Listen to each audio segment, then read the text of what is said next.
man. I do what I do. Africans didn't know. Africans didn't know how brutal slavery was in America. That's just another outright lie. The Africans were enslaved in Brazil, and some of them gained their freedom, and they returned to Africa. And they themselves became slave traders, and that was something that happened on the north and the southern and the Caribbean slave trade. If they had no idea what was happening in the New World, why would they come back and then join the business? See, for 500 years, from 1501 to 1860, well, not quite 500 years, but it went beyond that, okay? Nevertheless, millions of black men and millions of black women and millions of black children were shipped across the Atlantic. Do you really think, with all these back and forth trips, do you really think, I mean, they had over 30,000 trips. Do you really think word never got back as much as black folk like to talk? Do you really believe not a single African merchant or sailor or returning freedman reported on the horrific atrocities being committed and what they've seen and what they're going? Does your common sense allow you to believe that? Because see, the reality is clear. Africans were being worked to death in the Americas. They were on sugar plantations in the Caribbean and in Brazil, and the average lifespan for an enslaved African was 1 to 2 years. And instead of feeding and housing them properly, the enslavers simply bought new captives and replaced them when the other ones died. The turnover rate was astronomical. And we could look at the story of Clotilda. I talked about that here. The story of the Clotilda. That was the last known ship to illegally bring enslaved Africans to the United States. That was decades after the transatlantic slave trade was officially outlawed in 1807. And in 1960, that grandma that I was telling y'all about, she was alive then. She died in 1865, right before she saw her first day of freedom. She died. 1865. That's when my great grandmother Liza died. So she was alive. But nevertheless, in 1880, Timothy Mayer, he was a wealthy ship owner, and he financed a voyage. He was from New Orleans, by the way. He financed a voyage and sent a gentleman named Captain William Foster. I want you to know this history because there's a lot of people on here that, oh no, we weren't shipped. That's just that we weren't shipped over. Lies. His name is Captain William Foster, and he purchased a slave ship called the Whyda, Whyda. Okay, and he took that. He purchased slaves in Whyda, Whyda, which is modern day Benin. And what did he do when he got there? He met with the African royalty. He had to get off the ship, and they struck a deal.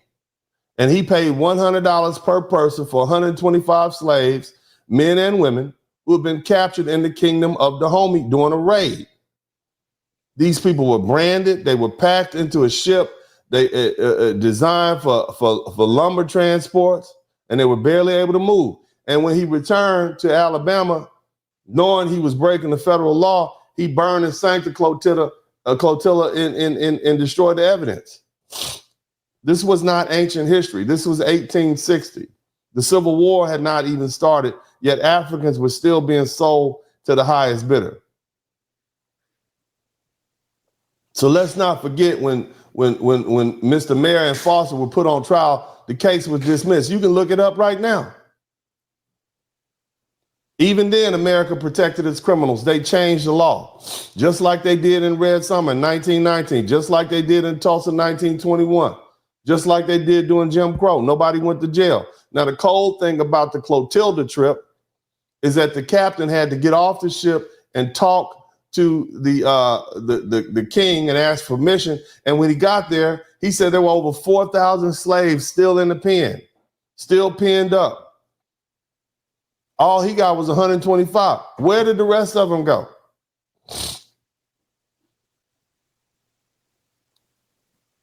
For $100. Now, after all this history, After all these betrayals, after generations of silence, we are being told that we should step up and fight for Africans being deported from the U.S. Keep that same energy. Keep that same energy you had before. Keep that same attitude you had when you said we're not the same people. Because, see, the truth is when FBAs fight for our own reparations, our own recognition, our own justice, y'all are silent. Many of y'all speak against it. Look at all these foreigners on here who say foundational Black Americans shouldn't get reparations. Shout out to my man, Big Sheep. They always pop up and say that. We wouldn't need them if y'all hadn't commit one of the greatest atrocities that humanity has ever seen. You were instrumental in the slave trade. Y'all did that. So keep that same energy. And now when your immigration status is revoked, when your birthright citizenship is, you got to take, you and that anchor baby got to go back because the Supreme Court said it's a wrap. When even naturalized citizens are no longer guaranteed, when that Lincoln-Riley Act is turning minor theft into grounds for deportation, and you want us to carry that burden. We will not do that. You didn't stand with us. Shout out to Claude Edwards. You didn't stand with us for redlining. You weren't here. Mass incarceration, you said it's because we're lazy. The voter suppression, you said we need to work harder. Redlining, you said, your culture. And now you facing the same system that we battled for centuries. You on your own. We're not your saviors. We're not your shield. And we're not your stepping stone. You all need to deal with the consequences of this very system that you thought you could navigate without us. So go ahead and do it. Now let me take y'all back to 1994 when I was in college. Shout out to Grambling State University. Shout out to my whole HBCU family. I'm just finishing up my sophomore year. You know, like many young Black men from my generation, I've been raised on the values, 1980s hip hop, fight the power, the red, the black, the green, you know, the land, the people, the blood. Shout out to the 5%ers, right? Getting ready for the Million Man March. I believed in Black unity. I believe in Pan-Africanism and the idea that Africa was our motherland, our ancestral home, and our salvation. I believe that. I then watched the film Sugar Hill in 1994 with Wesley Snipes. Wesley Snipes used to be big. He used to be one of the biggest actors in America. He was the man back in the day. Wesley Snipes, right? He's a man. Anyway, I was introduced to something I'd never heard before. In one of the scenes, there was an African character, and he refused to do business with Wesley Snipes' character, whose name was Romello Scuggs. Okay, so they were in a restaurant. Wesley was there with his brother, and there was another gentleman, two Africans sitting at another table, and they finally approached each other. Apparently, the brother had recommended these folks to do some business, okay?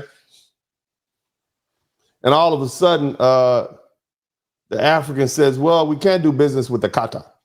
And he said, Akata. He kept saying 2 or 3 times. And I didn't fully understand what he meant at the time. Matter of fact, Wesley's character didn't really fully understand what he was saying either. Akata, what the hell is Akata, right? But later on in the show, or later on in the broadcast, he quickly said, yeah, you know, Black America, we can't do business with Akata. I didn't understand what it meant. Even at that time, I know they got in a fight. I recognize it was disrespectful. Shout out to James Mitchell. It's a derogatory term used by many Africans to describe foundational Black Americans. And it loosely translates, and I think I said earlier, to something like bush cat, a homeless cat, or a cat without a home.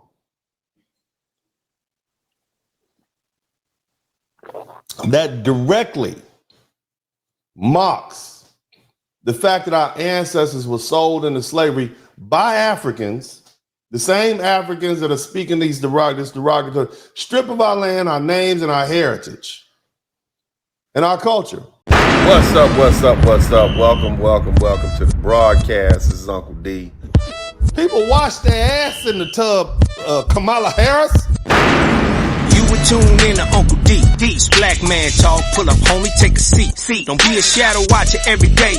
You learn something, then you earn something. Let them know and drop some money in the plate. It's getting cold, ladies, talking ratchet. Blizzard King here, grab your coat, zip your jacket. Keep quiet for a second, close your jaw. Attorney Spurling, this ain't pearly, know the law.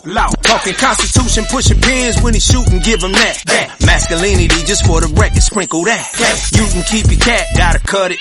Only cat he rubbing, gotta love it. I call it Molly Buddy. Gotta vote your interest, voting earns. Presidential, this is for the money that I earn. When you gon' learn, my people, that evil mixed with evil. No matter what you're doing, baby, this ain't equal. Sometimes when you're special, you get hated. The test is for the best, you're damn right, my people made it. Uncle D, Blizzard King, you been served, gotta notice. Now black men out here know we winning, gotta hold it now. Uncle D, you been served, get your notice now. Black men out here know we winning, gotta hold it now.